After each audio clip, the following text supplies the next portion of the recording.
about if you've seen this film. Oh God.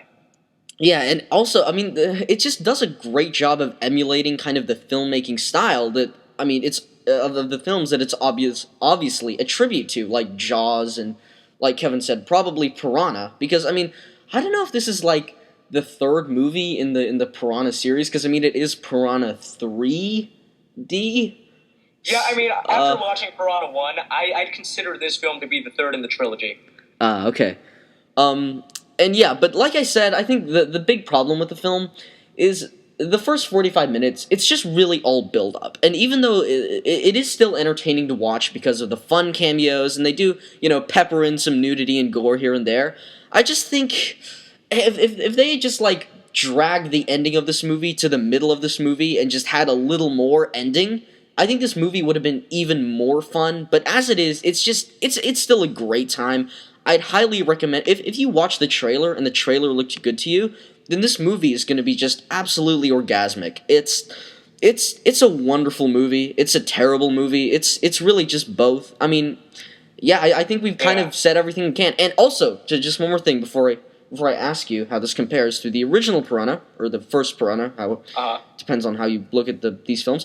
The 3D in this movie, I really dig kind of the concept of using 3D for a movie like this, because really back in the 60s, 70s, 80s, these were the kinds of movies that had 3D, just the really campy, dumb B movies. And I think it's really cool how they use it in this film, and it almost feels sometimes like it's intentional that they put it in this movie to just kind of emulate how they used it back in the 60s, 70s, 80s. That said, it's not the greatest 3D. I mean, this is, this is post 3D. This is absolutely, like, the 3D in this film, they think that it works. And I think that's the funny thing about the 3D. I think the filmmakers of this Piranha 3D, they thought that the 3D would work perfectly, but it feels like just another 2D movie, and it's hilarious when they try to do all the 3D things, like, oh, you spilled your drink, and the drink spills all over you. It's like, oh no, I'm not wet. Yeah, however, I think, even though the 3D is just kind of shitty in some places, I actually thought that almost, like, I know this probably isn't the case, but I almost thought that kind of worked on a meta level, because the 3D was so shitty, and the rest of this movie is so shitty, yet so fun. That's kind of, it's just kind of like that. I know that probably isn't kind of the story behind the 3D, but that's how it felt, and that's kind of one of the biggest compliments I can give this film. It's a fun movie, it's great, and even though the 3D does suck, there is one scene, the nude underwater ballet scene, that was just like, God, just magical. It was crazy cool. And I think the funny thing, though, is that they have that whole, like, total 2-minute sequence, and then you think that there's a scene transition, and you get to one of the other main characters, and they're talking, and then they go inside the boat, and then guess what? It's still going on. I know. It's like when the scene ends, you're just like, oh, it's over. Oh, wait, it's not over. Yay. Got a second glimpse. Yay. And, Piranha 3D, absolutely magical. Yes, this is a beautiful film. So, Kevin. Yes. How does Piranha 3D compare to Piranha non-3D 1978 version? Okay, well, there are pretty obvious differences to this, but I think I'm just going to get right into it. Piranha and Piranha 3D, I think the one big difference between the two is that when it deals with children, Piranha 3D bitches out. Because Piranha, the original film, that thing, everyone is in danger. It doesn't matter if you're an adult, if you're a teenager, if you're a little infant. Those piranhas will snatch you. They will eat you. I mean, of course, like I said, the one big showdown scene of the film takes place in a kid camp. I think for Piranha 3D, though, what it does, and I think it was my least favorite part of the entire film, was that there are kids involved in the film. And they're the two little siblings of one of the main characters. And they always tease that, oh, the piranha's going to bite him. Oh, the piranha's going to bite him. But it never really happens. They just, I'm going to walk out of the water right then. I know. I was very disappointed with it. I'm sorry, but I was very disappointed with that, too. I mean, like, even Jaws. Look at Jaws. Like, one of the first kills of that movie was, like, a 10-year-old kid. It ate that kid. It just ate him. So... And, yeah. I think Piranha 3D, what it does is that it really teases you out on that kind of moment, and it tries to make everything, oh, we're going to be really intense. These children might be in danger. But overall, you know they're not in danger, because, the movie doesn't have enough balls to even go that far. And, here's the hugest, most absolute difference between the two, is that Piranha 3D is over the top, ridiculous, and is just absolutely not serious. Piranha, this one actually is kind of eerie. It has a very kind of dreaded ambiance to it that it kind of, when you hear Piranha, like in the Piranha film, there is the sound that they make, the whole herd, that is kind of frightening when you hear it come closer to someone. It's kind of like a swarm of bees almost, but a lot sharper. And it's more scary, it's more intense, and it's a lot more thrilling. It doesn't really follow through on with gore. It follows through on making an actually good film.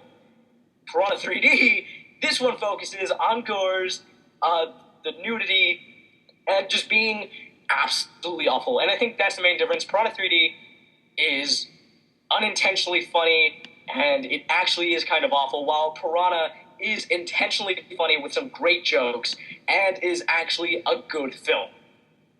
Wow, so it seems like they're both very, kind of effective films, but on completely different levels, which I actually wasn't expecting.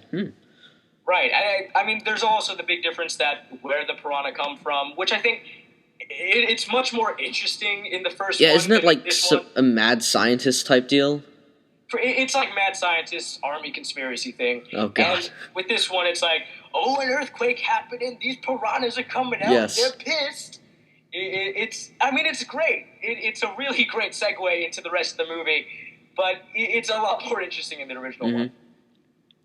Yeah, and I must say, this is kind of off topic, but relating to, like, the origin of the piranha, or just the kind of mythology, maybe, of the piranha themselves, there is a twist at the end of this film, at, like, the very end of the film, which is really just awesome, and I'm so disappointed that the movie didn't really follow through on that. I mean, it kind of almost teases for a sequel, which I would love to see. I would love to see a sequel, because I think the thing that I kind of was a bit upset by the ending, because the ending is, potential spoiler alert, it's a scene that is shown in almost all the trailers.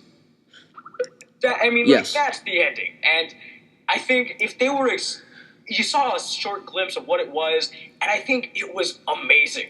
But if I thought that for a moment there, I thought, all right, now that's where the story's going, and then it cuts off the credits. I'm like, okay. I mean, if they make a sequel, that should be pretty cool. Like, there should be, like, I'm only thinking about the possibilities of a sequel right now, and I think I'm literally wetting myself as we speak. I know. I mean, I think the one thing is the CG, because I mean, all the piranha in this movie are totally CG, and I mean, it's not great CG. It doesn't look that good, but it's fine because the fish are relatively small. And with the kind of change of pace the sequel will have if they follow through on the badass twist that the ending had, that CG shit is really not going to work. I think they're going to have to, kind of upgrade on those special effects if they really want to make the movie kind of have that fun tone that this movie had and not make it seem just completely and utterly inept. But yeah, that's really, Right, I think if they were going to make a second one, they would probably have to step up the budget a bit so they could, Definitely. improve on that. But that's why I implore you, everyone, to just go see Piranha 3D. I mean, it's not at all a family film. If you're around our age and you're thinking, all right, well, I'll go see this with my family, big mistake, abort mission. Yeah, if you seriously see this movie with your family, you're just dumb. Yeah, that's just how it works. The main thing to do with this movie, see it with your uncle. Bam. Best thing to do. And make sure it's like a really cool uncle and not an uptight one. Yeah, just make sure your uncle isn't a total ass. Yeah. And I must say, Jerry O'Connell's character in this film has a very, very deep character arc. He kind of does. I was shocked by how deep his whole... I'm going to copy here. His character arc, it was actually... I was surprised by how deep it was. I mean, I thought it was just going to be like one-dimensional, I like boobies kind of character. But it turns out like there was a whole kind of full circle kind of revelation about him.